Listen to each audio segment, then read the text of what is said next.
You might be wondering how I got here. What you're looking at is a man who's absolutely garbage at Elden Ring. A few months ago, I beat my first Souls game, Elden Ring, without using any summons. And for my next challenge, I wanted to beat Elden Ring at level 1. This is something that many challenge runners have done before me. But you see, I'm not a challenge runner. Not only that, I have beaten Elden Ring only about 4 times. And did I mention I suck at this game? So I wanted to see, can a scrub like me beat Elden Ring at level 1?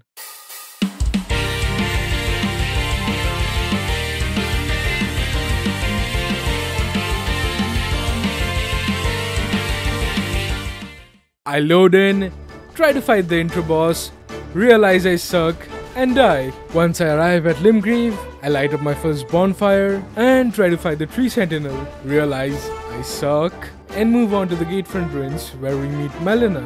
She gives us our horse torrent and we head to the third church of Margit. There, we grab the sacred tear and the flask of wondrous physic.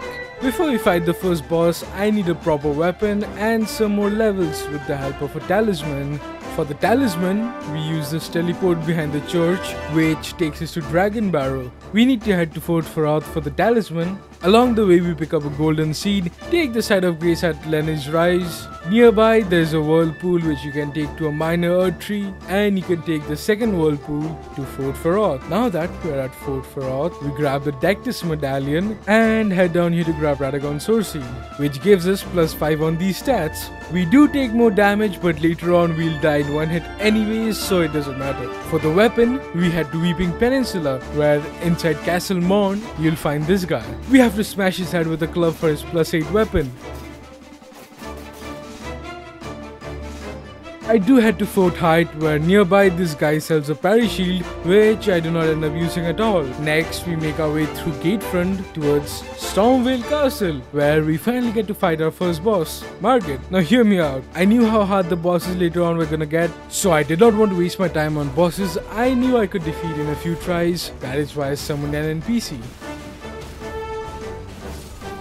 And with that, Margit goes down in one attempt. Making our way through Stormveil Castle after killing Gostock, we learn our most important lesson of the run. Just run past everything. We talk to this NPC, this is Nefeli. She's going to help us fight our next boss, Godrick The Grafted.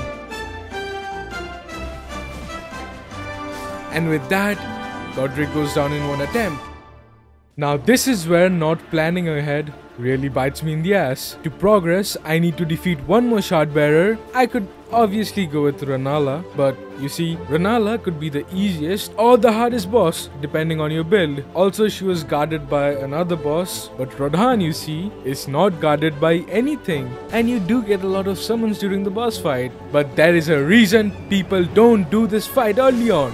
After dying a lot, my dumbass finally decided to change weapons. The new weapon we are gonna use are the Wolverine Claws with Bloodflame Incantation. We find the weapon here in Stormveil Castle, Bloodflame Blade here in Leonia, and to be able to use the Bloodflame Incantation, we grab the 2-finger heirloom from the Purified Ruins. We do need to upgrade it, so we grab the 2 bell bearings and upgrade our weapon to +12. To test it out, I fought the Leonine Misbegotten.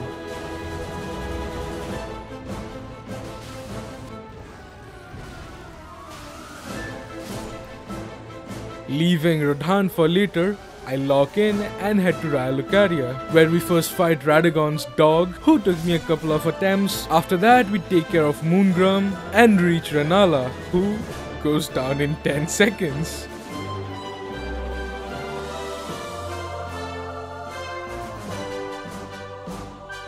I cannot believe I was scared of this boss. To reach the royal capital, we need to defeat one more boss, the Draconic Tree Sentinel. I do get the offline bubble tier, which helps me tank one hit from any boss. Without this, there's no way I could have done this run. And we beat the boss after about 50 attempts. After making our way through the royal capital, running away from everything, we finally reach Godfrey. And since I have beaten this boss about 8 times, I'm pretty used to his movesets, so he goes down in 4 attempts. The next boss is Morgott, who is just Margit on steroids. I was not too worried about this boss because we can use Margit's Shackle, which I completely forgot about in the beginning, and we can summon Melina.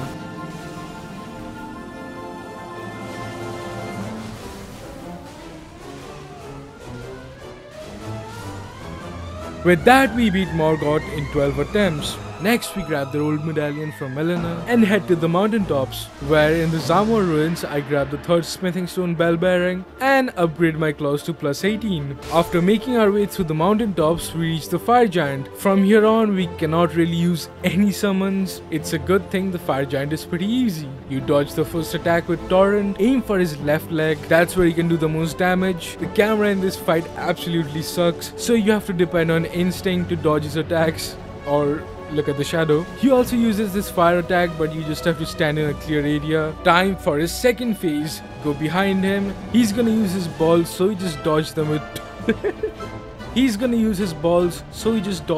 Torrent. Also, I cannot believe how overpowered these claws are. And with that, we beat Fire Giant in just 11 attempts. In Farum Azula, we have to fight two bosses, Maliketh and the Godskin Duo. I didn't want to change my weapons. I was way too stubborn, and after several hours of failed attempts, I finally decided to get different weapons. Yes, this is a month after the DLC. Yes, I gave up. While playing the DLC on my regular account, I realized the build I normally use and have been using for over 100 hours could also be used at level 1. Starting with the weapons, I had to farm these two beastmen for a while.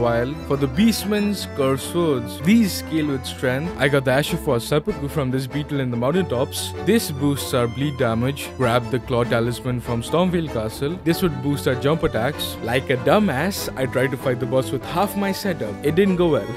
I also tried changing my weapon and using Godrick's Great Rune. It didn't go well either. I got the raptor's black feathers from this cave. This gives our jump attack a further boost. I got the Lord of Blood's exaltation from Leyndell Sewers, which would boost our attack power when blood loss occurs, which we trigger through seppuku. And I beat Ghost Loretta in Karya Manor. I didn't really know what to do, so I was doing some side bosses. I tried the Godskins a few more times, and this time I got really close. Can I just say I really hate this boss? Like, not only are there two of them, but what the fuck is this attack? I then got the Ritual Sword Talisman just in case I would need it. Got the Bandit's Curse Swords. These scale with Dex. And we completed various questline to get access to the Mohgwyn Palace. In the Mohgwyn Palace, I had to get this mask, which would boost our attack power with blood loss. To get it, I would need to kill these invaders, but they are really hard to kill. So I used a cheese strat to kill one of them and got the mask.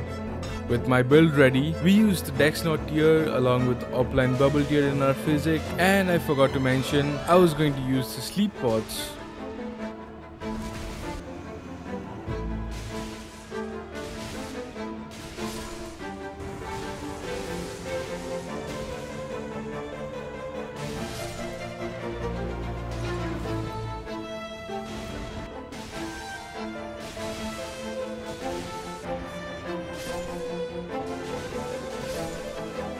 It took two attempts to be done with the Godskin Duo, but in reality, it took over 70 attempts. But we did finally defeat the Godskin Duo. Before we even attempt Maliketh, I had to do a few bosses. The tree sentinel guarding Maliketh, which was pretty easy.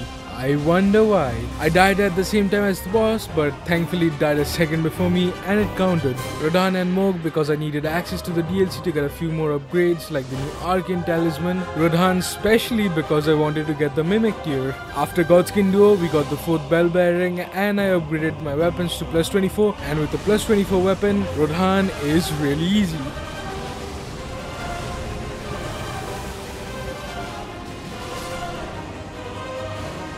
After that, I get the Mimic tier, but as it turns out, you cannot use a Mimic tier at level 1. I kinda deserve this for trying to use the Mimic tier. Since Mohg is Margit's brother, he too has a shackle that you can find in the Leyndell sewers.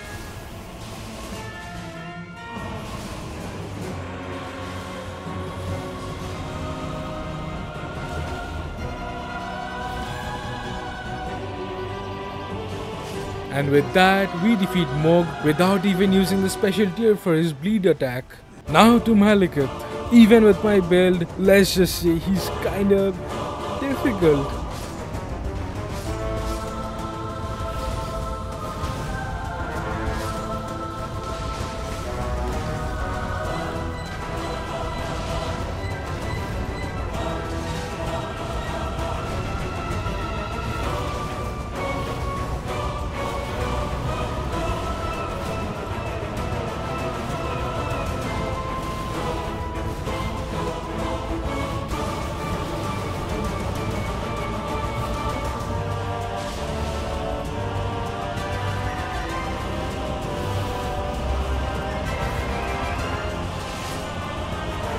This fight took me quite a bit of practice and patience, but after about 50 attempts, we finally killed Maliketh. Now we are in the end game with only 2 bosses left, Godfrey and Radagon. Well, actually 3 if you count Gideon over there. In a normal run you can just overpower him and you have enough HP to tank his magic attacks, but in level 1...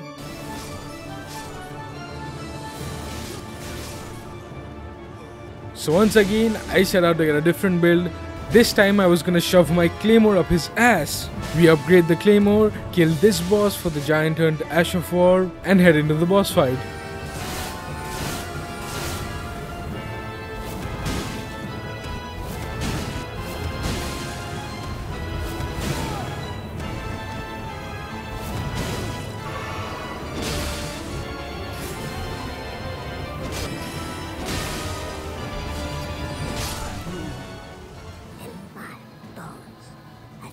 Before we fight Godfrey, I grab the Starfists because both Godfrey and Radagon are pretty resistant to bleed, and Starfists are probably one of the best strength weapons.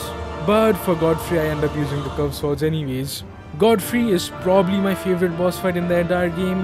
Nothing much to say about this boss fight.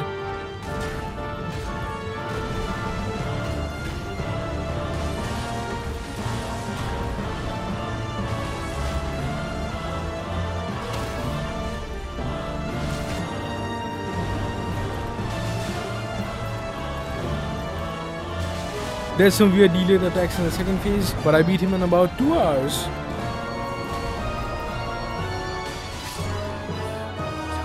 And now we are one boss away from beating Elden Ring at level 1. If you want me to beat Malenia or Consort Radahn and the entire DLC, I will do it if this video gets like 1000 likes. There's no way that's gonna happen, so I'm safe.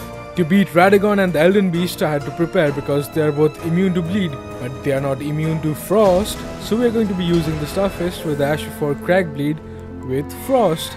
For talismans, I got the Ritual Sword Talisman, the Blue Dancer Charm, Radagon Sword Seal, and the Axe Talisman. For buffs, I got a Dagger with Golden Vow Ash of War. For the physic, I got the Spiked Crack Tier and the Strength Knot Tier. Last but not the least, I found these enemies in the DLC for this helmet, which gives us plus 5 strength. Time for the final boss.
And there we go, we beat Elden Ring at level 1.